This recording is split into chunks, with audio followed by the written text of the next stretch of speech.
Jubah itu perlahan-lahan dibuka. Semua mata terpaku, menanti dengan napas tertahan. Momen ketika rahasia di balik jubah itu akan terungkap. Waktu seolah berhenti, menyelimuti setiap orang yang hadir dalam penantian yang penuh harap. Dan jubah itu pun terbuka. Terlihatlah sosok Zulaikha yang telah pulih.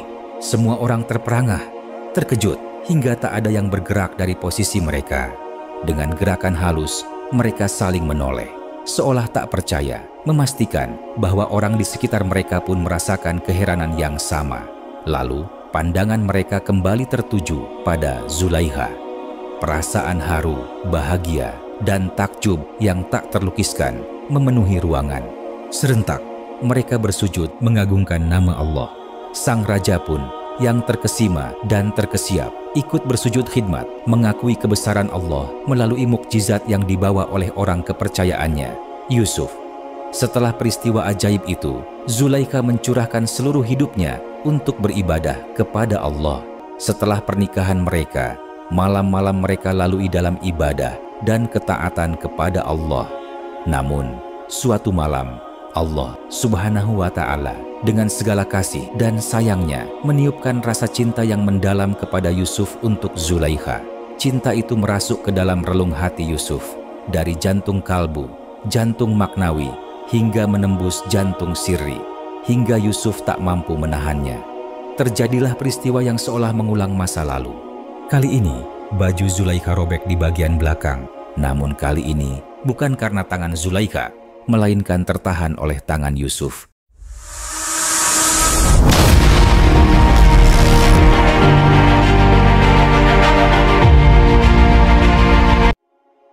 Zulaikha, seorang wanita yang terkenal akan kecantikannya, adalah keponakan dari Raja Mesir yang agung yang dikenal dengan gelar Fir'aun, gelar yang berasal dari bahasa Mesir kuno dan berarti rumah besar, awalnya merujuk pada istana kerajaan. Baru pada era kerajaan baru, gelar ini digunakan untuk menyebut raja-raja Mesir dan kemudian diangkat sebagai julukan kehormatan, Raja Mesir.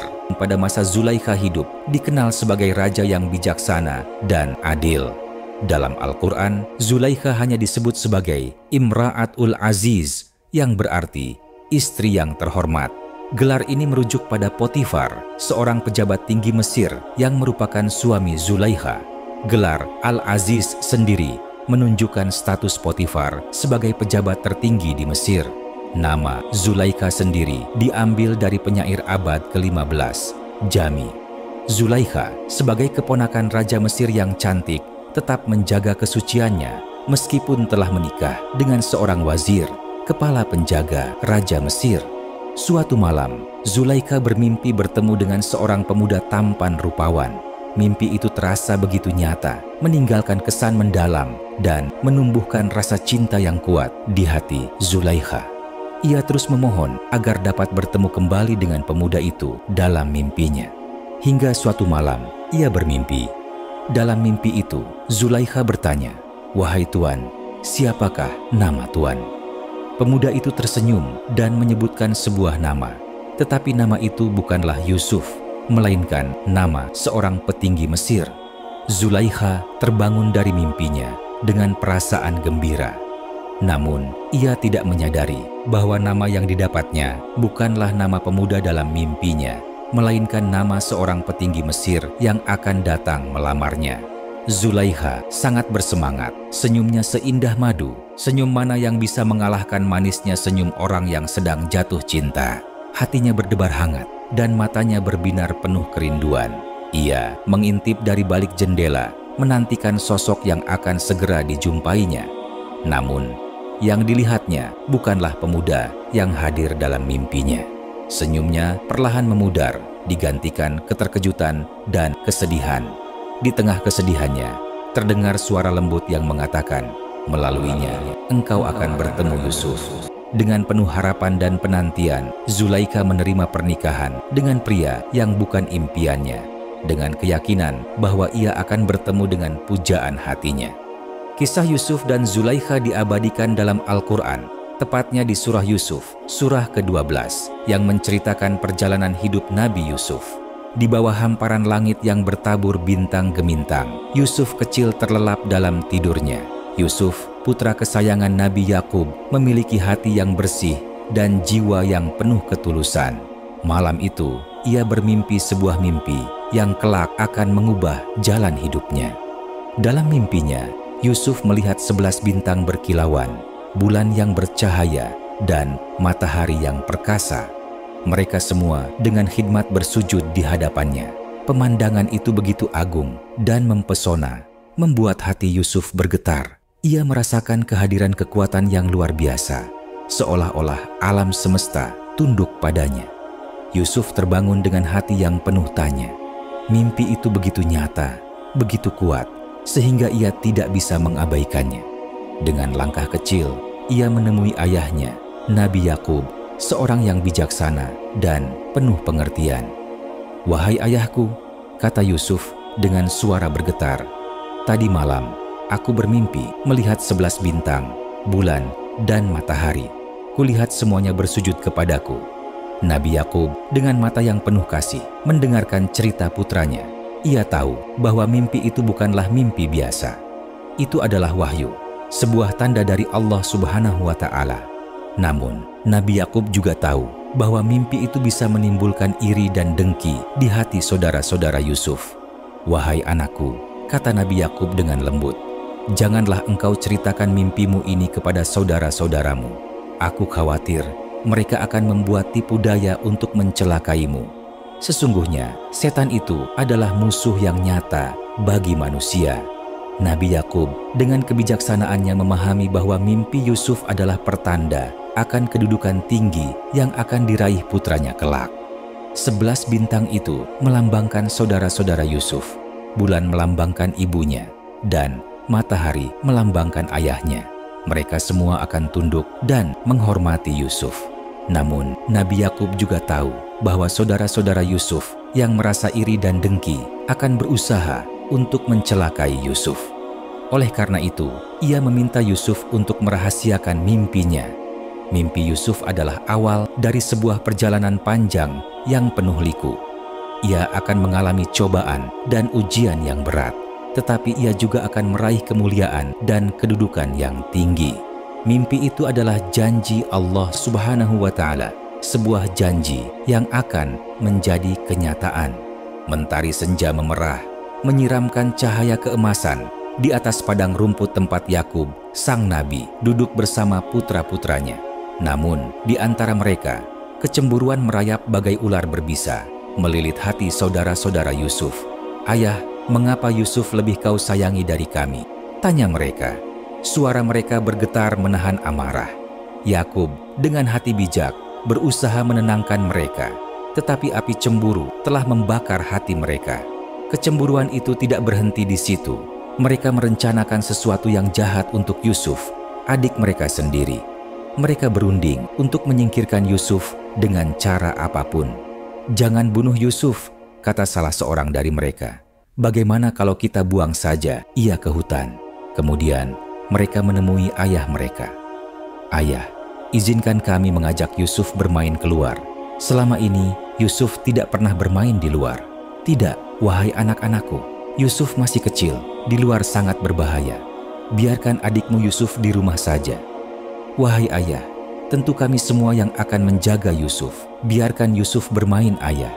Yakub merasa ada yang tidak beres, tetapi tidak logis untuk melarang Yusuf bermain bersama mereka, sedangkan mereka semua menjaganya.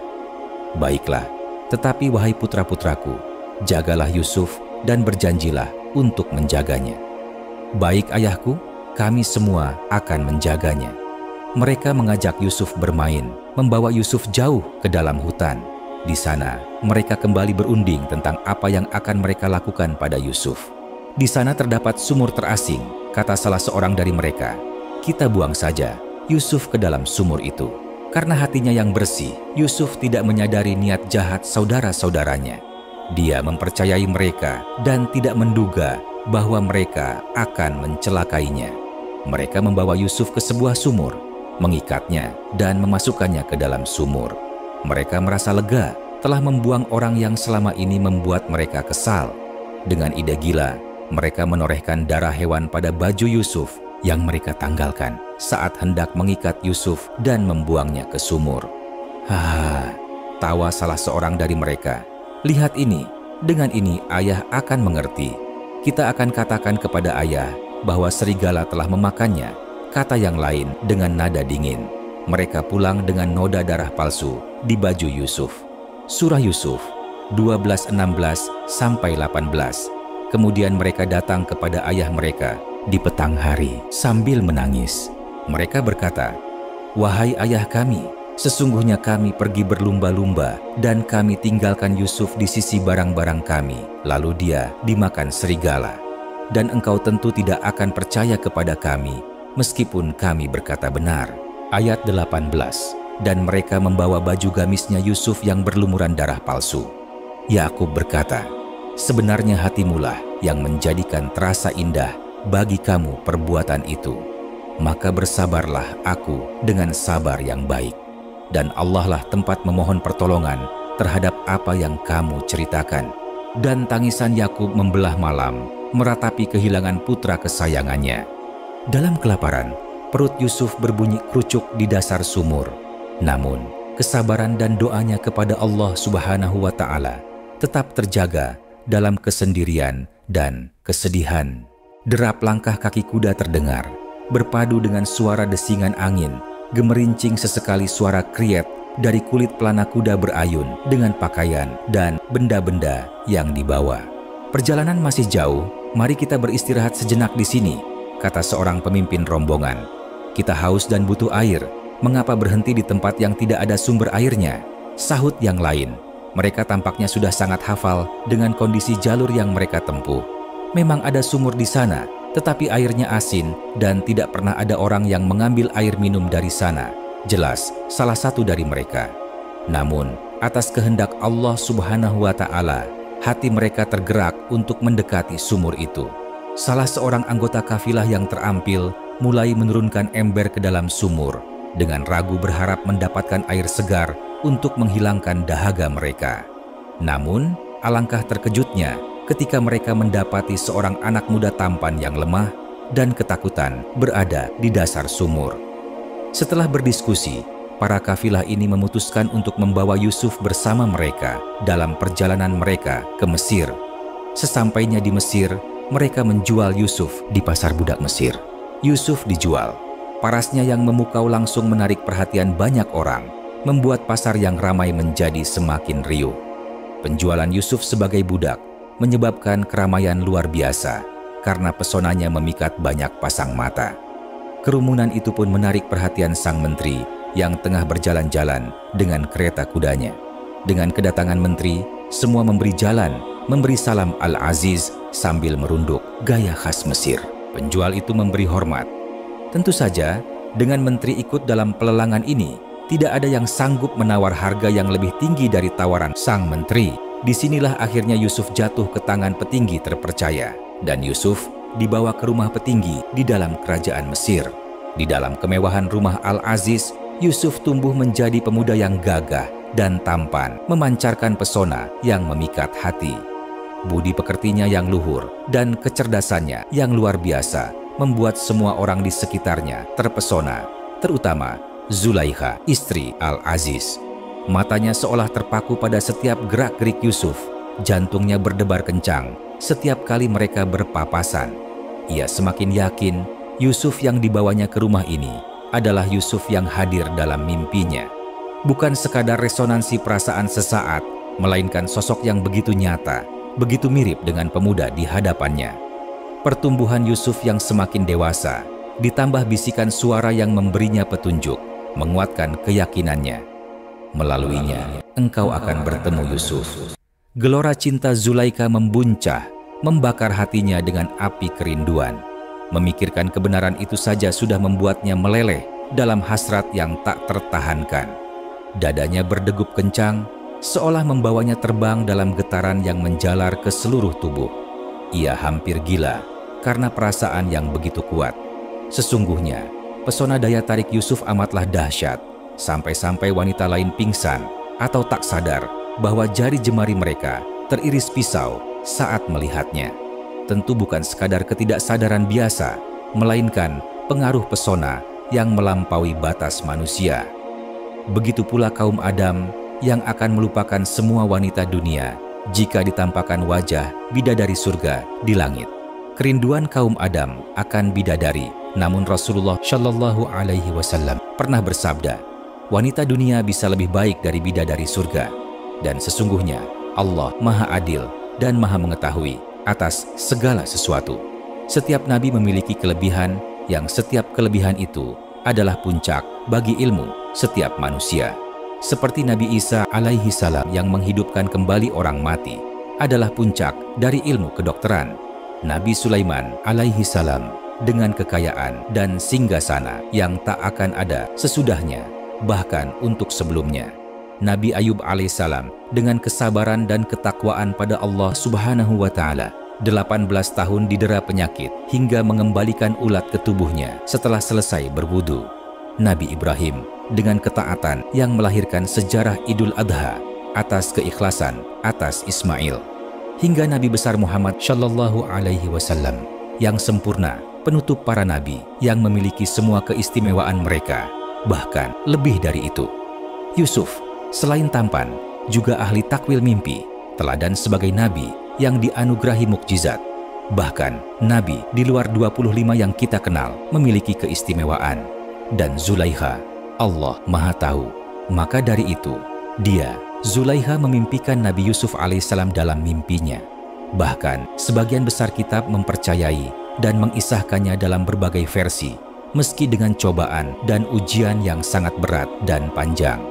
Zulaiha telah mendapat keistimewaan bertemu Nabi Yusuf dalam mimpinya. Kini ia menghadapi ujian berat. Hasrat Zulaiha semakin bergejolak, mendorongnya merancang pertemuan. Yusuf pun dibawa berjalan-jalan menuju kamar rahasianya. Labirin pintu-pintu yang saling terhubung dikunci. Di kamar ketujuh yang harum, Zulaikha sudah menunggu dan mengunci pintu. "Yusuf, engkau sangat tampan," bisiknya, suaranya bergetar, penuh hasrat yang terpendam. "Aku menginginkanmu." Yusuf menolak, suaranya bergetar namun tegas.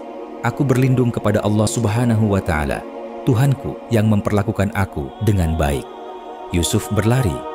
Zulaikha dalam amarahnya yang putus asa dari belakang bangkit, matanya berkilat penuh tekad, mengejar Yusuf yang berusaha melarikan diri. Yusuf berlari menuju pintu, dan pintu yang terkunci itu tiba-tiba terbuka dengan sendirinya, bahkan sebelum Yusuf sempat menyentuhnya. Yusuf terus berlari, diikuti pintu kedua yang terbuka secara ajaib. Setiap pintu terbuka dengan sendirinya hingga ia mencapai pintu ketujuh. Panik, Zulaikha yang sudah semakin dekat dengan Yusuf menarik baju Yusuf ke belakang dengan keras, tak ingin Yusuf keluar. Robeklah baju karena kuatnya genggaman tarikan Zulaikha dan desakan Yusuf dalam melarikan diri. Terbukalah pintu terakhir. Di ambang pintu itu berdiri Wazir, sang bendahara Mesir, suami Zulaikha, dengan wajah penuh tanda tanya.